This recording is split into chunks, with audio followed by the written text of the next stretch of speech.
একটি পেঙ্গুইন তার কলোনি ছেড়ে উল্টো পথে পাহাড়ের দিকে একা হেঁটে চলেছে, এমন একটি ভিডিও সম্প্রতি সামাজিক যোগাযোগ মাধ্যমে ব্যাপকভাবে ছড়িয়ে পড়েছে। পেঙ্গুইনের একা হাঁটার এই ভিডিওটি মূলত ২০০৭ সালে নির্মিত বিখ্যাত জার্মান পরিচালক ওয়ার্নার হার্জগের documentary Encounters at the end of the ওয়ার্ল্ডের একটি দৃশ্য। প্রামাণ্য চিত্রটিতে অ্যান্টার্কটিকার মেরু অঞ্চলের প্রকৃতি ও প্রাণী জগতের নানা দিক তুলে ধরা হয়।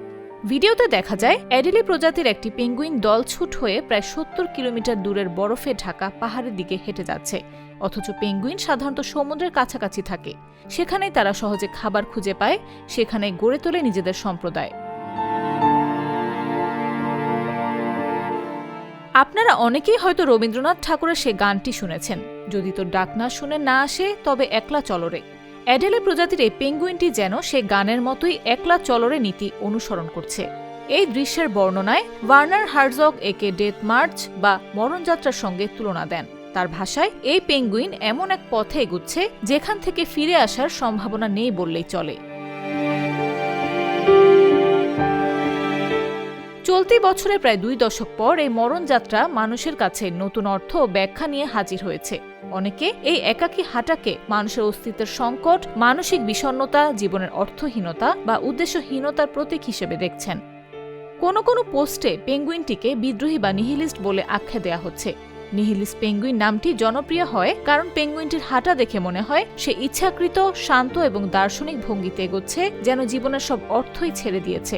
অর্থাৎ ওই পেঙ্গুইন তার জীবনের গভীর কোনো অর্থ খুঁজে না পেয়ে একা পথে হাঁটছে।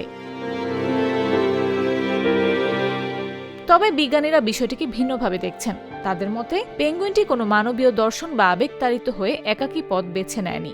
প্রাণীবিদদের ধারণা, বোবা প্রাণীটি অসুস্থতা বা সঠিক দিক খুঁজে না পাওয়ার বিভ্রান্তির কারণে ভুল পথে এগিয়ে যেতে পারে। এ ধরনের আচরণ পেঙ্গুইনের টিকে থাকার জন্য মারাত্মক হুমকি। পেঙ্গুইনের জীবন সমুদ্র নির্ভর। খাবার ও দলের অন্যান্য সদস্যদের থেকে দূরে সরে যাওয়া শুধু ব্যতিক্রমী আচরণই নয়, অনেক ক্ষেত্রে প্রাণঘাতীও হতে পারে। সব মিলিয়ে বিশ্লেষকদের ভাষ্য, সামাজিক যোগাযোগ মাধ্যমে নিহিলিস্ট পেঙ্গুইন ট্রেন্ড নানা বার্তা বহন করছে।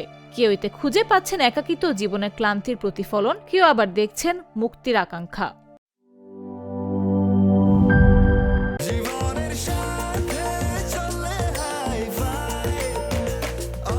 স্বাস্থ্যকর অল টাইম, সব সময় অল টাইম হেলদি লাইফ।